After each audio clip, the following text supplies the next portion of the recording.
আল্লাহ আমার রব, এই রবি আমার সব। দামে দামে তন মনে তারি অনুভব। তোমার দুনিয়াতে আমি যেদিকে তাকাই, অথই নিয়ামতে ডুবে আছি সবাই। পাক পাখালির গানে শুনি তসবি কালো রব, তসবি কালো রব। আল্লাহ আমার রব, এই রবি আমার সব। আসসালামু আলাইকুম। আলহামদুলিল্লাহ, আসসালাতু ওয়াসসালামু আলা রাসূলিল্লাহ। প্রিয় দর্শক, আপনারা যারা দেশে আছেন প্রবাসে, সবাইকে জানাই অনেক অনেক প্রীতি ও শুভেচ্ছা। শুরু হলো এনটিভি আয়োজিত এবং লাভ হলো নিবেদিত অনুষ্ঠান আপনার জিজ্ঞাসা। আপনাদের সাথে আছি আমি জয়নুল আবেদিন আজাদ, আর আপনাদের মনোজাগা প্রশ্নের জিজ্ঞাসার জবাব দিচ্ছেন বিশিষ্ট আলেম ডক্টর মোহাম্মদ সাইফুল্লাহ। আসসালামু আলাইকুম ওরহমতুল্লাহি ওয়া বারাকাতুহু। প্রিয় দর্শক, আজ 16ই ডিসেম্বর, মহান বিজয় দিবস। মানুষ স্বাধীন থাকতে চায়, স্বাধীনতা অর্জন করতে হয় দীর্ঘ সংগ্রামের মাধ্যমে। এই জনপদের মানুষের আকাঙ্ক্ষা ছিল স্বাধীনভাবে জীবনযাপন করার। তাই তো কবি বলেছেন, স্বাধীনতাহীনতায় কে বাঁচিতে চায় হে, কে বাঁচিতে চায়। দাসত্ব শৃঙ্খল বলো, কে পরিবে পায় হে, কে পরিবে পায়। আকাঙ্ক্ষার নিরিখে আমরা স্বাধীন হয়েছি। 16 ডিসেম্বর আমরা বিজয় দিবস পালন করে থাকি। তবে এখানে একটি প্রশ্ন, আমাদের স্বাধীনতার যে আকাঙ্ক্ষা বা যে বিজয় দিবস, সেটা কি শুধু একটি দিনের মধ্যে সীমাবদ্ধ? স্বাধীন মানুষের যে স্বাধীন আকাঙ্ক্ষা, বান্দা হিসেবে সে স্বাধীন থাকবে, কারো কাছে সে মাথা নত করবে না, এই উন্নত মানসিক, এটা তো ব্যক্তিগত আচরণে দরকার, পারিবারিক আচরণে দরকার, সামাজিক আচরণে দরকার। অর্থাৎ ব্যক্তি যত ঘটবে সব জায়গায় আমাদের মানুষ হিসেবে, বান্দা হিসেবে স্বাধীন থাকতে হবে, ন্যায়ের পথে চলতে হবে, অন্যায়ের বিরুদ্ধে দাঁড়াতে হবে, ন্যায়ের প্রতিষ্ঠা, অন্যায়ের প্রতিরোধ। এটাই তো বোধ হয় স্বাধীনতা এবং বিজয়ের মর্মকথা। আমরা যেন এই সঠিক পথে সুচারুভাবে চলতে পারি, এই প্রার্থনা করে আমাদের আজকের প্রশ্নোত্তর পর্বে আমরা যেতে চাই। প্রিয় দর্শক, আমাদের আজকের প্রথম প্রশ্নটি পাঠিয়েছেন রফিকুল হায়দার চৌধুরী। তিনি লিখেছেন, আমার মেয়েটির চেহারা, কথাবার্তা, আচার আচরণ, চাল চলন, এক কথায় সব কিছু আমার মায়ের মতো। যেহেতু আমার মা জীবিত নেই, তাই আমি মেয়েটিকে আমার মা মনে করে পরম আদর, যত্ন, স্নেহ, মমতা দিয়ে লালন পালন করলে আমার মায়ের সেবার সমপরিমাণ সওয়াব কি পাবো? ধন্যবাদ। আপনি যে প্রশ্ন করেছেন যে মায়ের মতো, মায়ের সেবার সমপরিমাণ সওয়াব পাবেন কিনা, না তা পাবেন না। মা তো আর মাই। তবে কোনো সন্দেহ নেই, মেয়েকে লালন পালন করা, মেয়েকে উত্তম শিক্ষা দান করা এবং ভালো শিষ্টাচার দেয়া, এটি আল্লাহ রাসূল সাল্লাল্লাহু আলাইহি ওয়াসাল্লামের হাদিসে বলেছে, কানাত হিজাবাম মিনান নার। রাসূলুল্লাহ বলছে যে এটি জাহান্নামের আগুন থেকে বাঁচার জন্য আপনার আড়াল হয়ে যাবে। সুতরাং যদি আপনি সেটি আন্তরিকতার সাথে করেন এবং আল্লাহর সন্তুষ্টিকে সামনে রেখে করেন, তাহলে অবশ্যই এই কাজটি আপনার উত্তম কাজ এবং ভালো কাজ। এর মাধ্যমে আপনি জাহান্নামের আগুন থেকে নিজেকে রক্ষা করতে পারবেন। সেটা আপনার যদি সত্যিকার আল্লাহর সন্তুষ্টির জন্য করে থাকেন। বাকি নিজের মায়ের জন্য আপনার বেশি বেশি দোয়া করতে হবে। যদি তিনি, আপনি উল্লেখ করেছেন মারা গিয়েছেন বলছেন না, যদি তার মৃত্যু হয়ে যায়, তাহলে তার জন্য, মায়ের জন্য সন্তানের সবচেয়ে বড় কাজ, সবচেয়ে গুরুত্বপূর্ণ সওয়াবের কাজ হচ্ছে সন্তান মায়ের জন্য দোয়া করবে, পিতার জন্য দোয়া করবে, বেশি বেশি পরিমাণে দোয়া করবেন। 2 নম্বর যে কাজটি করতে পারবেন সেটা হচ্ছে তাদের পক্ষ থেকে মানুষদেরকে খাওয়ানো। তাদের পক্ষ থেকে ফকির মিসকিনকে খাওয়াতে পারেন, মানুষদেরকে খাওয়াতে পারেন, আত্মীয় স্বজনদেরকে খাওয়াতে পারেন, তাদের পক্ষ থেকে খাওয়ানো, এটা সাদাকা, এবং এই কাজটি করতে পারেন। 3 নম্বর হচ্ছে তাদের পক্ষ থেকে সদকায়ে জারিয়া আপনি করতে পারেন। সদকায়ে জারিয়া এর যে কাজগুলো আছে সেগুলো আপনি করতে পারেন, যেগুলো করলে আপনার মা উপকৃত হবে। এখন আপনার মায়ের খেদমতের জন্য আপনার কাজ হচ্ছে তার জন্য এই জিনিসগুলো যেগুলো অ্যাডভান্স করা যায়, পাঠানো যায়, সেগুলো পাঠানোর জন্য চেষ্টা করবেন। আর মায়ের খেদমতের সাথে মায়ের রাসূলুল্লাহ সাল্লাল্লাহু আলাইহি ওয়াসাল্লাম মায়ের সমপর্যায়ে বলেছেন, আল খালাতু বিমানজিলাতিল খালা হচ্ছে মায়ের সমপর্যায়ের। এখন যদি আপনি আপনার খালার মানে সেবা শুশ্রূষা করেন, খালাকে দেখেন, খালাকে সম্মান করেন, খালাকে ভরণ পোষণের দায়িত্ব নেন, তাহলে এটা মায়ের খেদমত করার পরিপূর্ণ ফজিলত পাবেন। তাহলে এই কাজটি খুবই গুরুত্বপূর্ণ। জি, আমরা জানলাম বিষয়টি সম্পর্কে। প্রিয় দর্শক আরও লিখেছেন, সালাত, সাওম, জাকাত ও হজ সঠিকভাবে পালন করেও যদি কোনো মানুষের মানবিক গুণগুলো যেমন সততা, মহানুভবতা, দানশীলতা, সহনশীলতা ইত্যাদি না থাকে, তাহলে কি ধরনের ক্ষতি হতে পারে? মানে এখানে অনেকগুলো জিনিস আপনি যুক্ত করেছেন। সততার সাথে জড়িত হচ্ছে মানে মিথ্যাচার, মিথ্যা কথা, এটা কবিরা গুনাহ। এটা তো তাকে জান্নাত থেকে মানে পরিপূর্ণরূপে কী করে দেবে, সরিয়ে দিবে। মহানুভবতা একটা জিনিস, সেটা আখলাকে ফাদেলা, মানে মানে উত্তম মানে শ্রেষ্ঠ ভালো মানে চরিত্রের বিষয়। দুটা ভিন্ন জিনিস, কিন্তু সততা একটা ভিন্ন জিনিস। দুটার মানে এটাকে মানে সবগুলোকে একসাথ করে বলে দিলেই হয়ে গেল, ব্যাপারটা এমন নয়। সততা অনিবার্য, এটা থাকতে হবে। যেগুলো ফরজ, যে গুণাবলীগুলো ফরজ, ইমানদার ব্যক্তির কাছে যে গুণাবলী থাকতেই হবে, অন্যথায় সে ইমানের যে মানে দাবি আছে সে দাবি পূরণ করতে পারবে না, অথবা মুসলিম হিসেবে যে দাবি পূরণ করার কথা ছিল সেগুলো পূরণ করতে পারবে না। তাহলে সে ব্যক্তি মানে জান্নাতি পাবে না, কারণ সততা তার মধ্যে থাকবে না। মানুষদেরকে প্রতারিত করবে, মিথ্যাচারে যুক্ত হয়ে যাবে। সে ব্যক্তি তো মানে সালাত, সিয়াম, হজ যেগুলো মানে আদায় করলেও কোনো লাভ হবে না, তার জান্নাত পাওয়াটা কঠিন হয়ে যাবে তার জন্য। অসৎ, যেহেতু অসৎ, মানে অসৎ শব্দটা মানে কি অর্থে ব্যবহার? খুবই নেতিবাচক, খুবই নেতিবাচক শব্দ। অসততা, দেখেন রাসূলুল্লাহ কি বলেছেন, মান গাশশানা ফালাইসা মিন্না, যে প্রতারণার আশ্রয় করলো, আমাদের সাথে প্রতারণা মানে করলো, ফালাইসা মিন্না, সে আমার দলভুক্ত হতে পারবে না। মানে সুতরাং এই জায়গায় আপনি দেখতেছেন যে মানে এটা বহিষ্কৃত হয়ে যাবে। আরেকটা হচ্ছে মহানুভবতা, তারপরে কি বলেছেন, ভালো গুণ, মহানুভবতা, দানশীলতা, সহনশীলতা। হ্যাঁ, সহনশীলতা, দানশীলতা, এই জিনিসগুলো হচ্ছে ইতিবাচক গুণ, ইতিবাচক গুণাবলী। এগুলো যদি কোনো ব্যক্তির মধ্যে না থাকে, তাহলে তিনি ক্ষতিগ্রস্ত হবেন অনেক বেশি, এমন নয়। তবে একজন মুসলিম হিসেবে এই গুণাবলীগুলো তার অর্জন করা তার খুবই দরকার। কারণ মুসলিমের এই গুণাবলীর উপর নির্ভর করে আছে আসলে তিনি মানে অন্যদের সাথে যখন আচরণ করবেন, তখন ইসলাম এর প্রতি মানুষের সুধারণা হবে, তার প্রতি সুধারণা হবে, মানুষ তাকে দেখে ইসলাম গ্রহণ করবে, ইত্যাদি ইত্যাদি।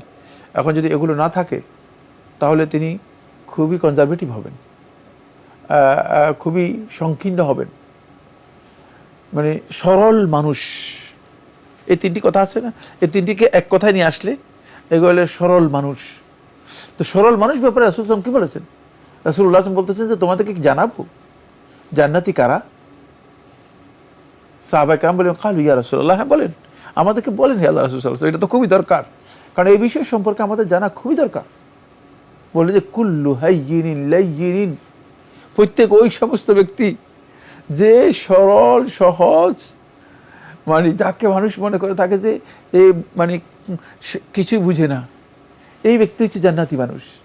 সুতরাং এখান থেকে বোঝা যাচ্ছে যে এই সততা, উদারতা, এই বিষয়গুলো সরল মানুষের বৈশিষ্ট্য। সুতরাং এগুলো মানুষদের মধ্যে যদি না থাকে, তাহলে ইমানদার ব্যক্তি মূলত মানে জটিল হয় না। খুব ভালো করে খেয়াল করুন, ইমানদার ব্যক্তি জটিল হয় না। ইমানদার ব্যক্তি, তার মধ্যে বক্রতা থাকবে না, কুটিলতা থাকবে না।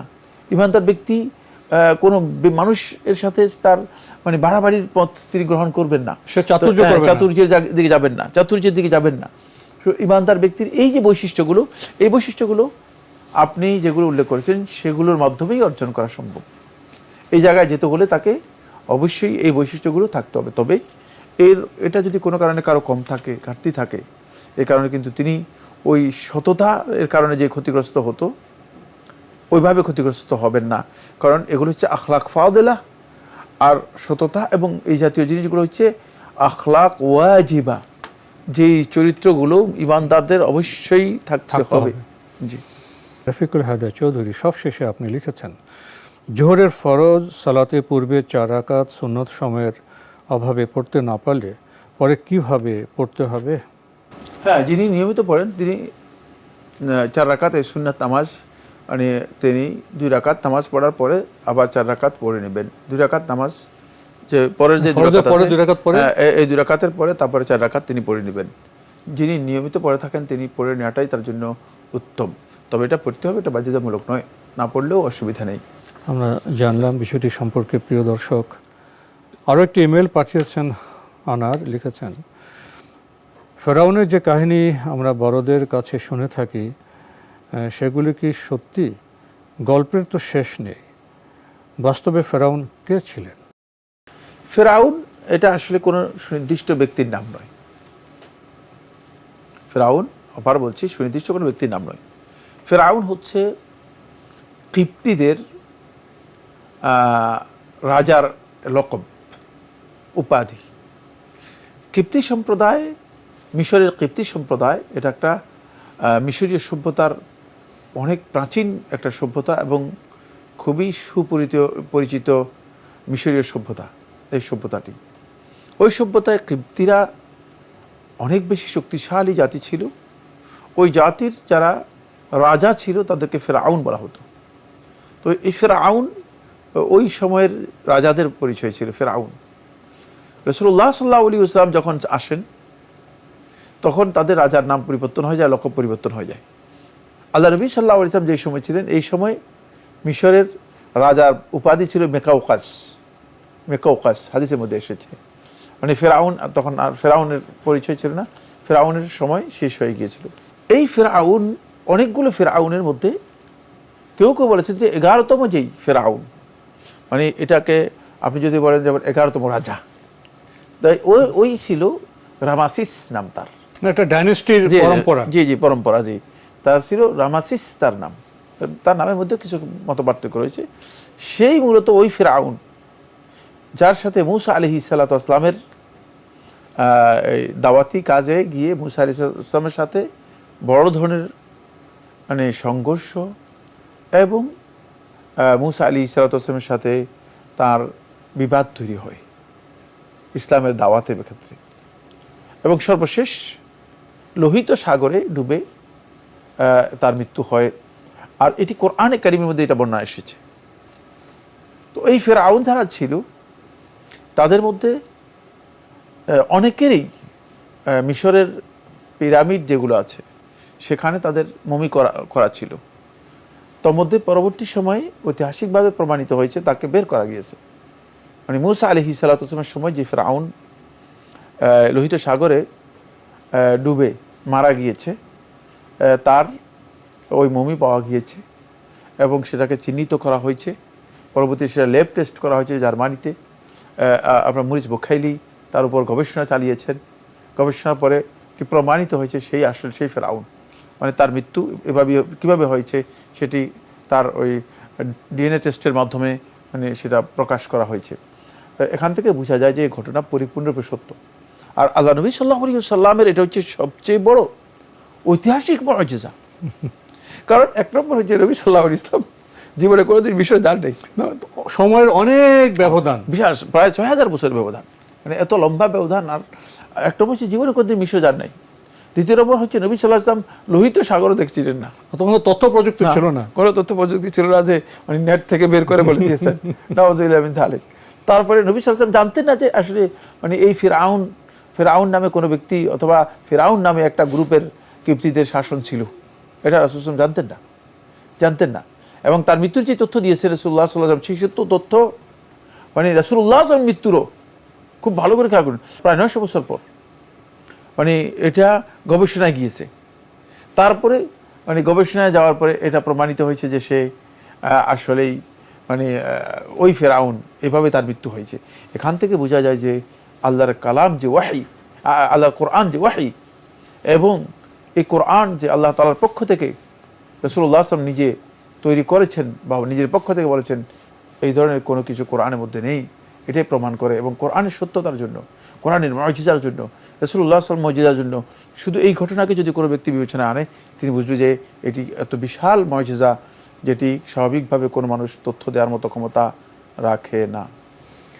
প্রিয় দর্শক, প্রশ্ন উত্তরের এই অনুষ্ঠানে তো ইতিহাসের বর্ণনা আমরা খুব কমই দিয়ে থাকি, তাই আমরা সংক্ষেপে এই কাজটি সারার চেষ্টা করলাম। আরও লিখেছেন, ফজরের ওয়াক্ত হয়েছে ভেবে সুন্নাত ফরজ পরে জিকির করছি, তখন 5-6 মিনিট পর মোবাইলে আজান বেজে ওঠে, আমাকে কি আবার নামাজ পড়তে হবে? আমি বাইরে থাকি, মোবাইলের অ্যাপের আজান ফলো করি, একটু আগে পড়ে ফেললে কি হবে? যদি সুন্নাহ পড়ে থাকেন কিন্তু ফজর ওয়াক্ত হয় নাই, তাহলে আপনি আবার সুন্নাহ পড়ে নেবেন, এটা আপনার জন্য উত্তম। যেহেতু ফজর ওয়াক্তের আগে আপনি যেটা আদায় করেছেন নফল, সুন্নাহ ফজরের ওয়াক্তে পড়া হচ্ছে উত্তম, ওয়াক্ত হওয়ার পরে সুন্নাহ আদায় করাটা উত্তম। এক্ষেত্রে আপনি যদি পড়ে নেন এটা আপনার জন্য উত্তম, আপনি পড়ে নিতে পারেন, কিন্তু না পড়লেও আপনার আদায় হয়ে যাবে, যেহেতু আপনি সুন্নাহ হিসেবে কী করেছেন, আদায় করেছেন। কিন্তু ফরজ অবশ্যই ওয়াক্তের মধ্যে আদায় করতে হবে। আমরা জানলাম বিষয়টি সম্পর্কে। প্রিয় দর্শক, আমাদের হাতে আরও একটি ইমেল, দীর্ঘ ইমেল, অনেক প্রশ্ন পাঠিয়েছেন ফাহিম চৌধুরী, খিলগাঁও, ঢাকা থেকে। আপনি লিখেছেন, সালাতে সূরা ফাতিহার পর যখন আল কোরআনের কিছু অংশ আমরা তেলাওয়াত করি, তখন কমপক্ষে 3 আয়াত পড়তে হবে, এ কথা কি শুদ্ধ? কেউ যদি একটি মাত্র আয়াত পড়েন, যেমন সূরা আহজাব এর 56 নম্বর আয়াত অথবা সূরা আম্বিয়ার 30 নম্বর আয়াত, তাহলে কি কোনো অসুবিধা আছে? কমপক্ষে 3 আয়াত পড়তে হবে মর্মে যে বক্তব্যটি রয়েছে সঠিক নয়, সঠিক নয়। সঠিক হচ্ছে যেটা, সেটা হলো সূরা ফাতিহার পরে আপনি কোরআনে কারীম থেকে যতটুকু সম্ভব তেলাওয়াত করবেন। সেক্ষেত্রে যেহেতু মানে কোরআনে কারীমের সর্বনিম্ন সূরা হচ্ছে মানে যে ওই সূরা, যে সূরার মধ্যে 3টি আয়াত রয়েছে, সেটা হচ্ছে সূরাতুল কাউসার। এই জন্য কেউ কেউ বলেছেন যে যেহেতু এটা এর চেয়ে সহজ আর নেই, সেই কারণে আলেমদের একটা ইয়ে দিয়েছেন, এটা কি কয় জানি, একটা বিবেচনা দিয়েছেন। সেই বিবেচনাটা হচ্ছে যে কমপক্ষে 3 আয়াত পড়তে হবে, কিন্তু কমপক্ষে 3 আয়াত পড়তে হবে, অন্যথায় সলাত হবে না, এ বক্তব্য শুদ্ধ নয়। সুন্নাহ হচ্ছে আপনি যতটুকু পারেন সেটা 1 আয়াতও পড়তে পারবেন, 2 আয়াতও পড়তে পারবেন, 3 আয়াতও পড়তে পারবেন, লম্বা 1 আয়াত পড়লে যথেষ্ট। আর ছোট যদি একাধিক আয়াত পড়েন সেটা পড়তে পারেন। তবে এখানে ইসলামের নির্দেশনা কি? উত্তম এবং ফজিলত হচ্ছে আল্লাহ নবী সাল্লাল্লাহু আলাইহি ওয়াসাল্লাম যেভাবে পড়েছেন তার থেকে কম না পড়া, এটা হচ্ছে সুন্নাহ সম্মত আমল। সেক্ষেত্রে ফজরের সালাতে নবী সাল্লাল্লাহু আলাইহি ওয়াসাল্লাম যে সূরাগুলো পড়তেন সেগুলো, ফজরের সালাতে নবী সাল্লাল্লাহু আলাইহি ওয়াসাল্লাম কিসারুল মুফাসসাল থেকে পড়তেন। নবী সাল্লাল্লাহু আলাইহি ওয়াসাল্লাম মুফাসসালের তেওয়াল যেগুলো বড় বড় সেগুলো পড়তেন। তারপরে নবী সাল্লাল্লাহু আলাইহি ওয়াসাল্লাম আসর এবং ইশার সালাতে নবী সাল্লাল্লাহু আলাইহি ওয়াসাল্লাম মুতাওয়াসসিত যে সূরাগুলো আছে সেগুলোতে পড়তেন, মধ্যম মানে সূরা যেগুলো আছে সেগুলো থেকে পড়তেন। আর নবী সাল্লাল্লাহু আলাইহি ওয়াসাল্লাম মাগরিব এবং মাগরিবের সালাতের মধ্যে এবং জোহরের সালাতে নবী সাল্লাল্লাহু আলাইহি ওয়াসাল্লাম মানে সূরা আদ-দুহা থেকে আরম্ভ করে এইদিকে যে সূরাগুলো আছে যেগুলোকে মানে কিসারুল মুফাসসাল বলা হয় থাকে, এই সূরাগুলো পড়তেন। মানে এক্ষেত্রে নবী সাল্লাল্লাহু আলাইহি ওয়াসাল্লামের এই দিক নির্দেশনা হচ্ছে সুন্নাহর অনুসরণ করা। মানে গুনে গুনে 1 আয়াত পড়লেন, আপনার কোরআন তেলাওয়াত হয়ে যাবে, কিন্তু সুন্নাহ অনুযায়ী আমলটি সঠিক হয়নি, এটা খেয়াল রাখতে হবে। তো সেই ক্ষেত্রে আপনি যে বক্তব্যটি দিয়েছেন যে কমপক্ষে 3 আয়াত পড়তে হবে, এই বক্তব্য সঠিক নয়। তো আজকে আমাদের এখানেই শেষ করতে হচ্ছে। আপনাকে অনেক ধন্যবাদ। আপনাকে অনেক ধন্যবাদ। প্রিয় দর্শক, আমরা দেখছিলাম এনটিভি আয়োজিত এবং লাভ হেলো নিবেদিত অনুষ্ঠান আপনার জিজ্ঞাসা। আমাদের অনুষ্ঠান আপনারা এনটিভি অনলাইনেও দেখতে পারবেন, ভিজিট করুন www.ntbbd.com। এছাড়া ইউটিউবে এবং আমাদের ভেরিফাইড ফেসবুক পেজে অনুষ্ঠান দেখতে পারবেন। আমরা সালাত সম্পর্কে প্রশ্ন করে জানার চেষ্টা করি, এটা তো একটি ভালো বিষয়। কিন্তু মাঝে মাঝে একটি প্রশ্ন আমাদের মনে জাগে, আমরা কি শুনি শুনি শুধু সালাত সম্পর্কে জানবো, তেলাওয়াত সম্পর্কে জানবো? এক্ষেত্রে বোধহয় আমরা অনেকেই খুব কম সময় ব্যয় করে থাকি। সালাত সম্পর্কে যে সহি গুরুত্বপূর্ণ গ্রন্থগুলো আছে সেগুলো তো আমরা পড়তে পারি। নবী সাল্লাল্লাহু আলাইহি ওয়াসাল্লাম কীভাবে সালাত আদায় করতেন সেদিকে আমরা যেতে পারি। কিন্তু এই ক্ষেত্রে বোধহয় আমাদের পঠনের মাত্রা খুবই কম। মুসলিম হিসেবে বোধহয় আমাদের আত্মসমালোচনা করা উচিত। পাঠনের মাত্রা বাড়লে আমাদের সালাত সুন্দর হবে, আর সালাত কবুল হলে তো আমরা খুবই উপকৃত হব। চিঠি লিখুন, প্রশ্ন পাঠান আমাদের ঠিকানায়। পরিচালক আপনার জিজ্ঞাসা, এনটিভি, বিএসসিসি ভবন, 7ম তলা, 102 কাজী নজরুল ইসলাম অ্যাভিনিউ, কারওয়ান বাজার, ঢাকা 1215। ইমেল অ্যাড্রেস আপনার জিজ্ঞাসা @ntvbd.com। মহান আল্লাহ আমাদের সবাইকে নিরাপদে রাখুন, রাখুন শান্তিতে। আসসালামু আলাইকুম। আল্লাহ আমার রব, এই রবি আমার সব, দামে দামে তন মনে তারি অনুভব। তোমার দুনিয়াতে আমি যেদিকে তাকাই, অথই নিয়ামতে ডুবে আছি সবাই। পাক পাখালির গানে শুনি তসবি কলরব, তসবি কলরব। আল্লাহ আমার রব, এই রবি আমার সব।